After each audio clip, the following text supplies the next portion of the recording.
For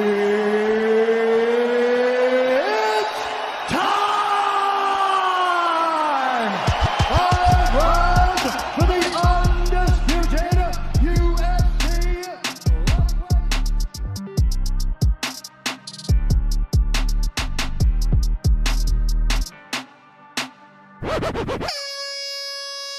Et salut tout le monde, c'est Nico, soyez les bienvenus dans MMA Club. J'ai le plaisir de recevoir un ancien du Bellator, un ancien du Cage Warrior et du BAMMA, et j'en passe.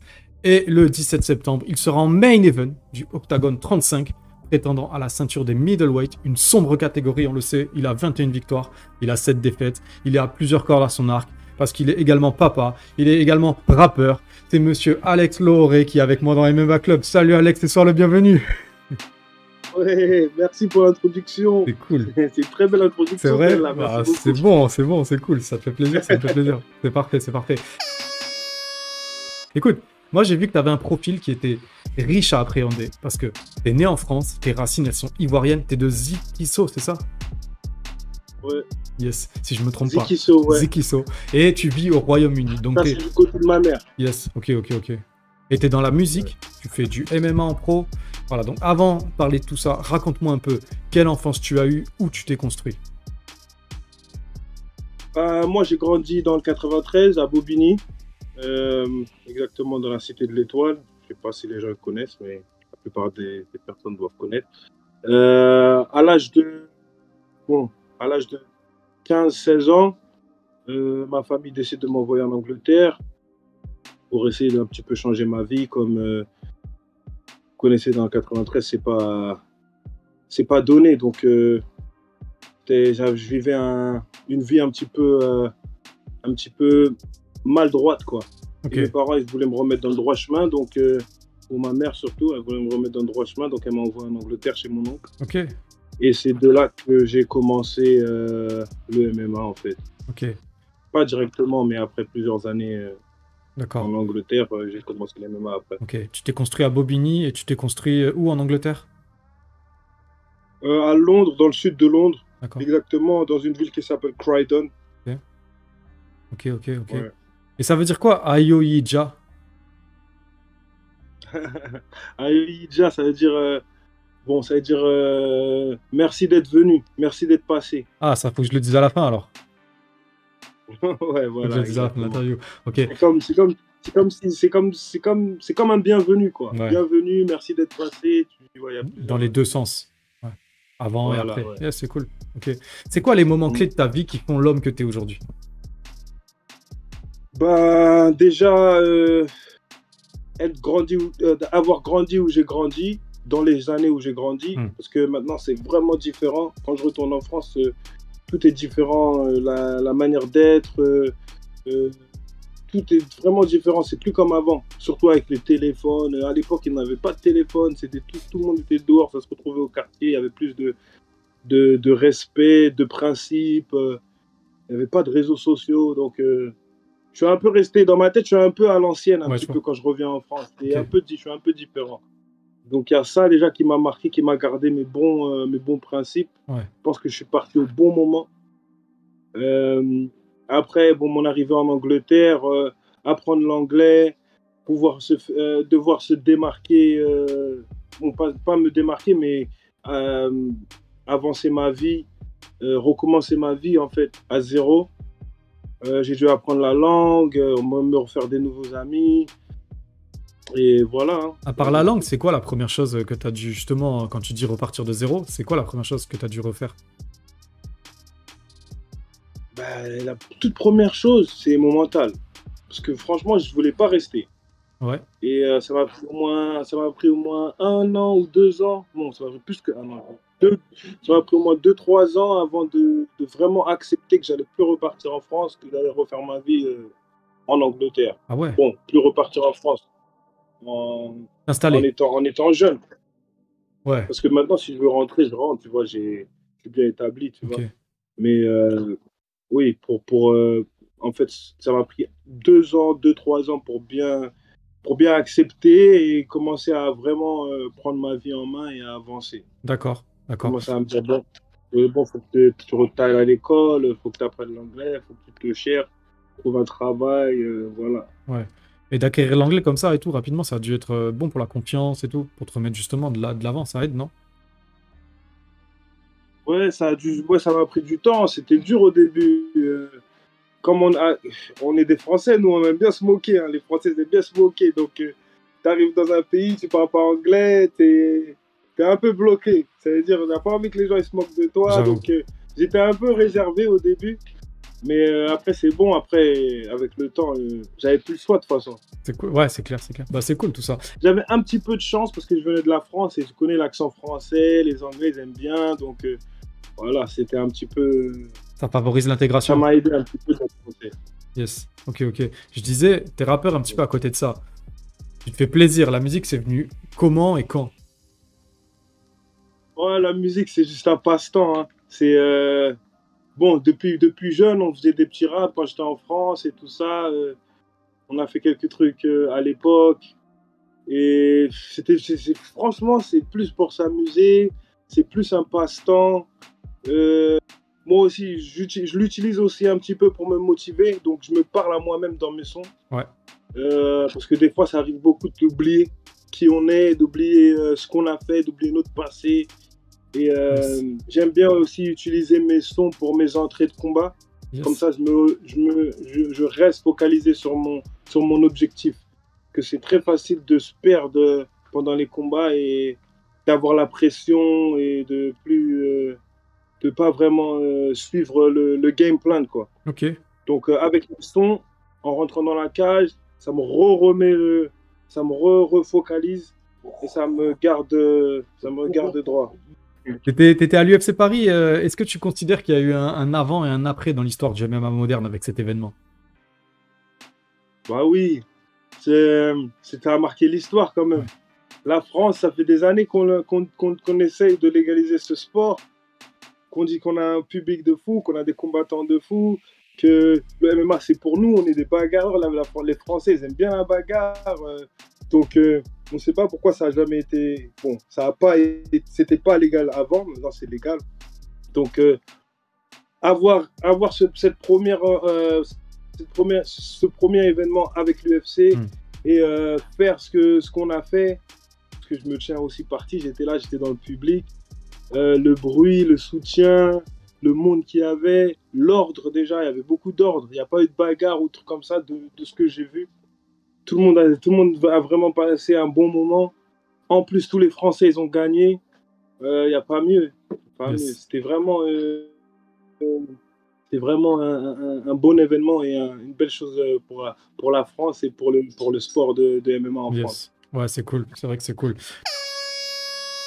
Toi, tu as combattu en Irlande avec le Bama, par exemple, à Dublin, au Bellator, au Cage Warrior, donc en Angleterre.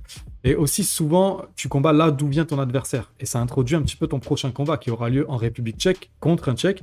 Et sur la carte, chaque combat, je sais pas si tu as fait attention, mais il y a un Tchèque ou un Slovaque. C'est hallucinant. Et toi, tu vas être le seul Français représenté sur cette carte. Est-ce que parfois, ça te manque un peu de partager, de ressentir cette ferveur locale, ce soutien?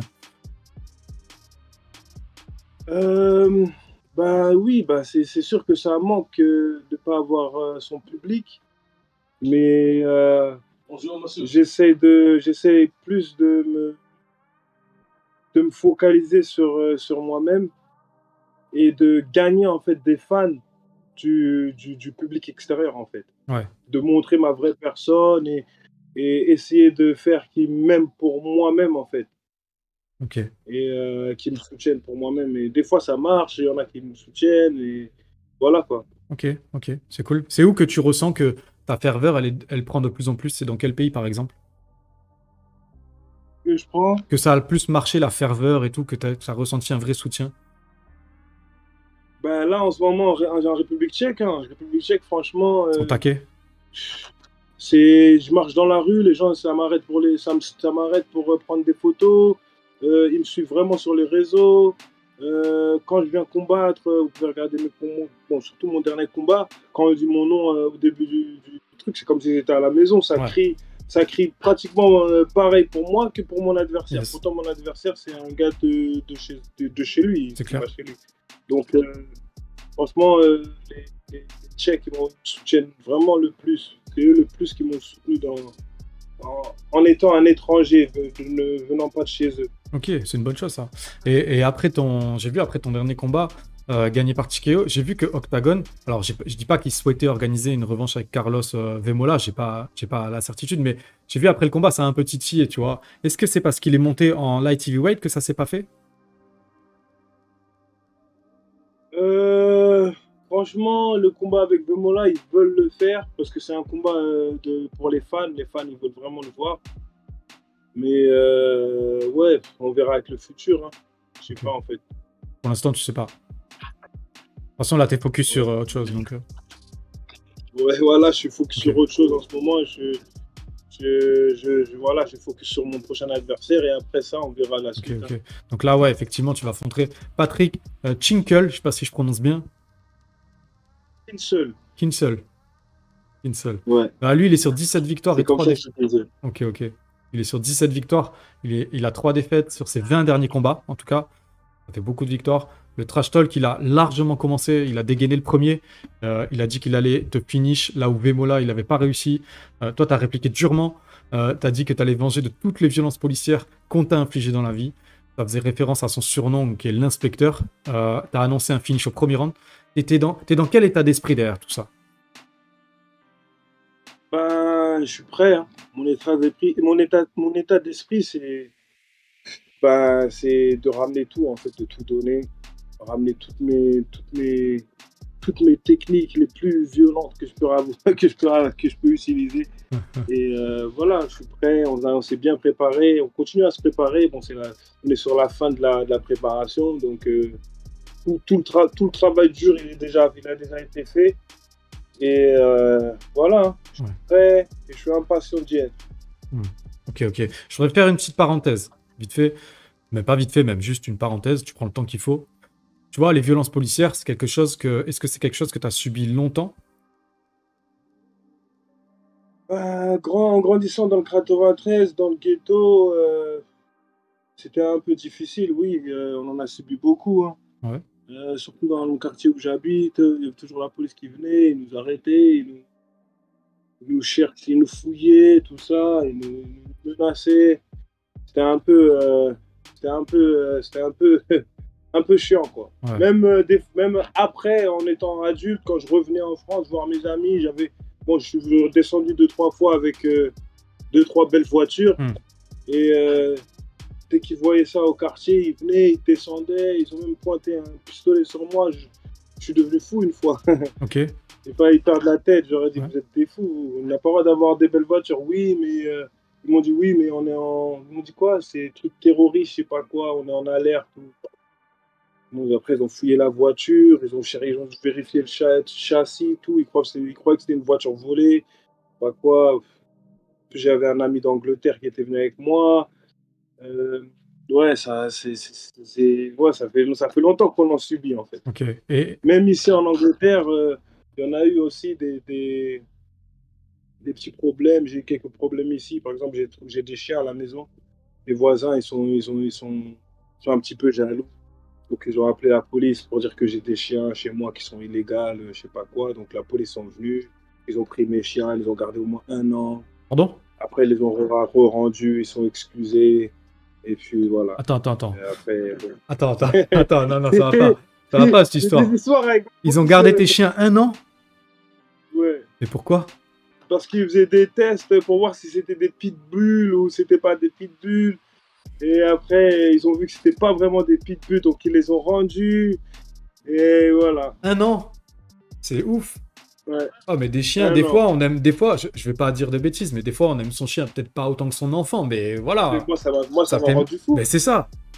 C'est Ça m'a c'est fait un mal scandale, de... ton histoire. Ouais, ça m'a vraiment mal à l'aise. Ok, Je cours ok. avec moi, ma chienne, je cours avec elle, on fait du sport ensemble. Des fois, quand je suis pas bien, je la prends, je sors, on va faire un tour.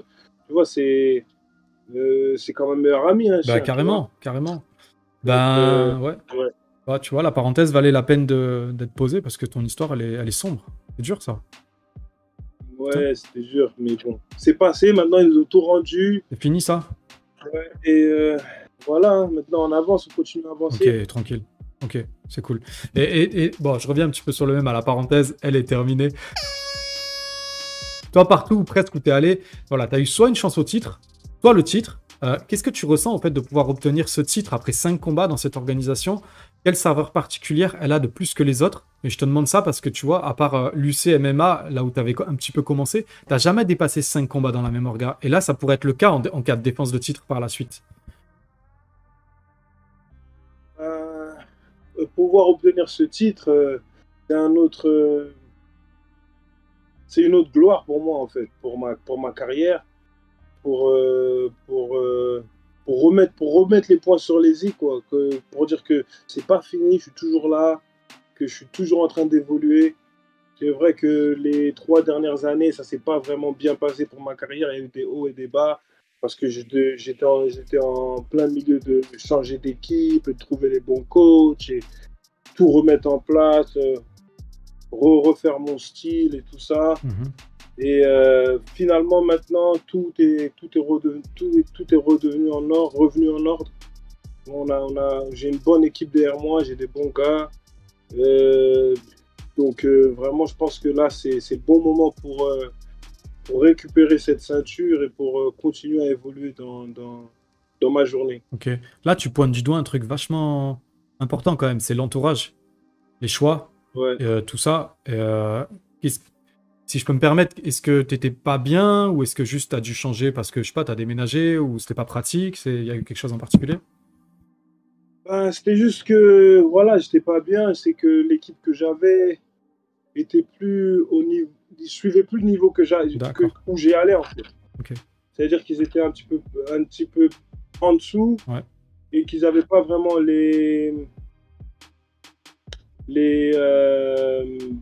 en anglais on dit skills, Les skills, ouais.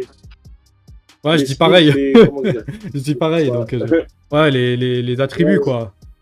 Voilà, les attributs nécessaires pour me faire évoluer au deuxième niveau, quoi, au dernier niveau. Ok, ok.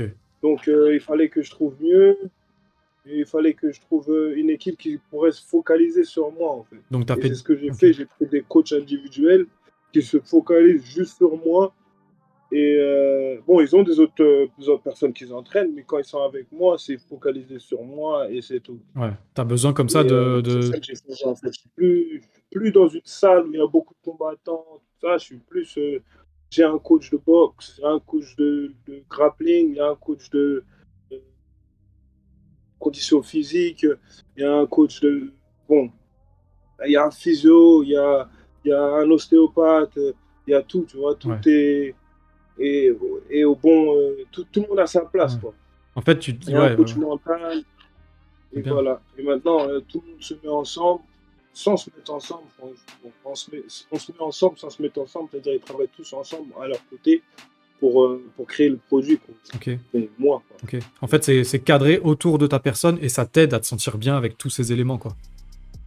Voilà. Ok, Je sais que tout est couvert. yes, c'est parfait. Il n'y a pas d'excuse. Tu vas chercher un truc et hop, c'est cette personne. Tu vas chercher un truc, c'est cette personne. C'est bien, ouais. Ah, c'est bien, Ouais. c'est bien. Donc ça t'a pris quelques temps, mais maintenant ça va mieux, c'est ça? Ouais, exactement. D'accord, ok. Toi, tu as déjà été champion dans plusieurs organisations. Donc, je le disais tout à l'heure, il y a le BAMA, il y a le Five Star, l'UCMMA. Parfois, ça aide à aller dans une autre organisation, une sorte de step-up. Et parfois, tu as eu à défendre ton titre. Là, tu as l'occasion d'accrocher donc une autre ceinture. C'est une belle ceinture. Après toi, tu Ouais. vas faire quoi après? Est-ce que tu as des contacts avec d'autres orgas ou tu es bien là où tu es? Tu as envie plutôt de t'ancrer dans cet orga? Qu'est-ce que tu nous prépares? Là, en ce moment, déjà, je me focalise sur récupérer cette ceinture. Et après, on verra, en fait. C'est soit je reste avec l'octagon, ou, comme tout le monde l'espère et le veut, c'est l'UFC. Hein. Donc, c'est tout. Hein. Ok, Donc, si c'est pas UFC, c'est octagon et je reste là et je m'établis et je reste là. C'est tout. ok. Toi, pour toi, c'est le seul step-up possible.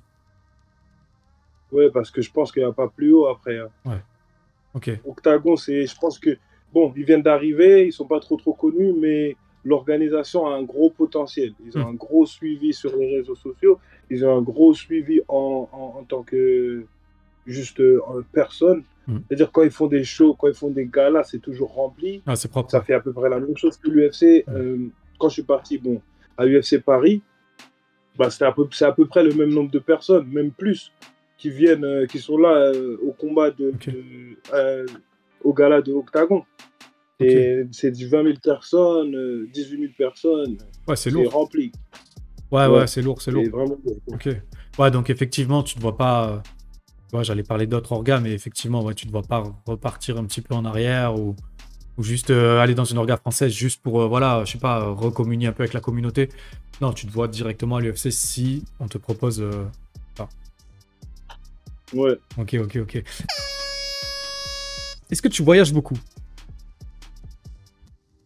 Voyager beaucoup, j'aime bien voyager, mais en ce moment, c'est un peu difficile parce que je suis vraiment focalisé sur mes entraînements et tout, mais j'ai voyagé beaucoup. Ouais, je suis parti dans beaucoup de pays, surtout l'Europe. Je suis parti vraiment partout. J'ai fait la Thaïlande aussi. Euh, ouais, j'aime bien voyager. Dubaï. Après, j'ai fait l'Afrique, Maroc, Égypte, Côte d'Ivoire, bien sûr. Ouais. Euh, ouais, j'ai voyagé un peu partout. Ouais. Hein. C'était où ton meilleur kiff? Bah, mon meilleur kiff, je suis obligé de dire chez moi, hein, Côte d'Ivoire. Yes, c'est cool ça. Est-ce que Ah ouais. tu n'y étais pas allé depuis longtemps et ça t'a vraiment renoué avec tes racines ou est-ce que c'est plutôt Ouais, tu vas régulièrement et c'est juste une visite comme ça? non, j'y étais pas allé, ça faisait longtemps. Ouais. J'étais bon là, avant, j'y suis allé il y a 2 ans, je crois. Ok. Soit 2 ans ou l'année dernière, je me rappelle plus. Et vraiment, ça m'a vraiment marqué. J'ai vraiment aimé. Je pense que je vais y retourner cette année, à la fin de l'année. Mhm. Si je peux. Si je peux pas, ben, j'irai l'année prochaine. Ouais. Et j'y étais pas allé depuis 2012. Ok. Et ouais, ça m'a vraiment marqué. J'ai Ah vraiment ouais. aimé. J'ai aimé l'évolution, les gens, les personnes, les choses qu'il y a à faire. Même le village, je suis allé au village. C'était vraiment. Ouais, ça m'a vraiment. J'ai vraiment aimé. Tu m'as Il y dit a que vraiment beaucoup de. tu m'as dit que c'était le village de ta maman. Ouais, du côté de ma mère, ouais. Ok. Stylé. Stylé à mort. Du coup, t'as Ouais, revu de la famille que t'avais pas vu depuis 10 ans et tout. ouais, j'ai vu beaucoup de familles que j'ai pas vu. Tout le monde a grandi. Ouais. On est tous vieux maintenant. Ça tue, ça tue. C'était, Ouais, mais c'est trop bien de voir la c'était famille qu'on n'a pas eu depuis vraiment. longtemps. C'est cool. C'est cool, c'est cool. Ouais, c'était Alors, cool. dis-moi, quelle est ta chanson du moment? Le son du moment, là, qui te prend. Moi, le son du moment. Hein, j'écoute beaucoup de Gazo en ce moment. Yes. J'aime bien son son là qu'il vient de faire là, Die là. J'ai vraiment aimé. Ça fait quoi? Die. Ok. Bon, j'irai voir. Jusqu'à ce que je die. Ok, bah, je connais pas, tu vois, mais j'irai Tu voir. connais? À chaque fois, je vais voir derrière. En fait, je note, tu vois, je vais noter là. Bon, Gazo, je connais, mais Dai, je connaissais pas. Et en fait, à chaque fois, je note ce que les invités me disent. Je vais voir, je check et tout. Et c'est cool, en fait, parce que j'apprends plein de trucs, je découvre plein de trucs, donc c'est bien, c'est cool. Ok, Gazo, Dai. C'est bon, ça. Et ton film et ta série du moment? J'ai vraiment aimé la série. Comment elle s'appelle déjà? C'était sur Netflix. Même il y a deux mondes. Ah, Dans un Stranger monde. Things? Voilà, Stranger Things. Ouais. C'est trop bien, ça. Ouais, j'ai vraiment aimé. Ouais. C'est la dernière série que j'ai regardée. Après, j'ai bien aimé Nouvelle École aussi, Ok. la série de rap, là, Ok. de musique. C'était pas mal. Ouais. Ça m'a fait rire aussi, surtout le clash là entre les deux filles. J'ai Ouais. trop rigolé. J'ai pas vu encore ça. C'est cool. Ah, t'as pas vu encore? Non, non, non. Ah, parce que... Ah ouais, c'est bon ça. Et Stranger Things, c'est le genre de truc que tu regardes en VO, non? Tu regardes VOST? Ouais, version originale, Ouais, ça hein, tue. bah oui. Ah, j'aime trop aussi en VO, Ouais. c'est parfait. Et dis-moi, Ah oui, je regarde pas en anglais, moi. c'est bon ça. Quel est ton livre de chevet? Livre? Eh oui. Bah, moi, je lis pas trop, hein. Ah, il fouille. Je lis pas trop, mais j'aime bien David Gauguin. Ouais. Ouais, c'était quoi, c'est quoi le nom du livre encore? Le livre qu'il a fait, je me rappelle même plus du nom. David Gauguin? Ouais. Ah, tu vois, je connais pas. Merde. Ah, tu connais pas, c'est le soldat, là. Le soldat qui est devenu comme un influenceur maintenant. C'est un soldat, il était gros avant. Un Américain, un métis. Ouais. il était gros avant et après il a perdu du poids. C'est l'un des meilleurs sauteurs. Il fait beaucoup de motivation. Ah, ok. Tu vois son visage. Alors peut-être je connais, si je clique, je vais faire le lien, mais là, comme ça me parle pas. Ok. Donc ça, tu lis, il a un bouquin comme ça, un peu de motive sur comment il s'en Ouais, est sorti. motivation. D'accord. Là, moi, je suis plus visuel. Je suis pas trop lecture. Ok. C'est-à-dire, je vais regarder beaucoup de vidéos motivation sur YouTube, des affirmations et tout ça. Et voilà. Est-ce que tu as une anecdote qui est amusante ou sombre, un truc, tu vois, un backstage, un truc rigolo que tu peux te permettre de raconter? Même si c'est noir, tu peux y aller. Rigolo. Une petite anecdote. Non, j'ai même pas d'anecdote. Hein. Anecdote cutting. J'ai rien. Des fois, quand on fait le coaching, moi et le coach, on s'embrouille. Vas-y, raconte ça alors. C'est tout. Vas-y, développe. C'est tout. Parce que des fois, c'est chaud dans le bain. Hein. Surtout quand j'étais en Walter, là, c'était vraiment dur Ouais. de faire du poids et tout. Et voilà, des fois, ça crée des atmosphères un petit peu dures, mais on sait que ça fait partie du combat, ça fait partie du sport. Et voilà, on s'est insulté un petit peu. Mais après, on a quand même gagné le combat à la fin. Donc, Ok. Ouais, donc ça c'est bien fini, quoi. Voilà, ça c'est bien fini. Yeah, c'est cool. Est-ce que tu as des dédicaces alors? Bah, pas vraiment de dédicace, c'est plus du remerciement. Je veux remercier tous ceux qui me soutiennent, mon équipe, ma famille. Et bon, il n'y a pas beaucoup de monde en France qui me connaissent, mais j'aimerais bien pouvoir me faire plus connaître en France. Et voilà, hein, c'est tout. Hein. Ok. Dédicace à tout le monde. Hein. Voilà, c'est beau ça. Bah, moi aussi, je passe la dédicace. Dédicace à personne, fallait être là. Ouais, souvent on dit ça, c'est vrai. Bah, je dédicace tout le monde que tu as dédicacé, et dédicace aussi à JB, Guillaume de la BTT, dédicace à toute ton équipe, voilà, dédicace à toi. Bon courage, force pour son Merci. combat, j'espère que tu vas nous ramener la ceinture, ça serait vraiment cool. Je te remercie beaucoup d'être passé par là, d'être venu dans MMA Club, c'est cool. Je rappelle que Alex Lohoré combattra le 17 septembre 2022, donc c'est bientôt à Octogone 35. Ce combat, ce sera le main event de la soirée, donc ne clignez pas des yeux. Est-ce que tu peux nous dire comment se connecter à ce combat? Ben, pour regarder, c'est très simple. Vous allez sur octagon.tv et je pense que c'est le pay-per-view, je pense que c'est 11 € et vous pouvez regarder tout le gala. D'accord. Tout le gala, et moi je suis à la fin, combat de la soirée C'est cool. pour la ceinture. 5 Ok. rounds de 5 minutes. 5 rounds de plaisir pour les spectateurs. C'est ça qui est bon. Ouais, Bah, voilà. c'est cool. Bah voilà, MMA Club, c'est terminé. N'oubliez pas de vous abonner sur l'Insta de Alex Lohoré, c'est Dakila King MMA.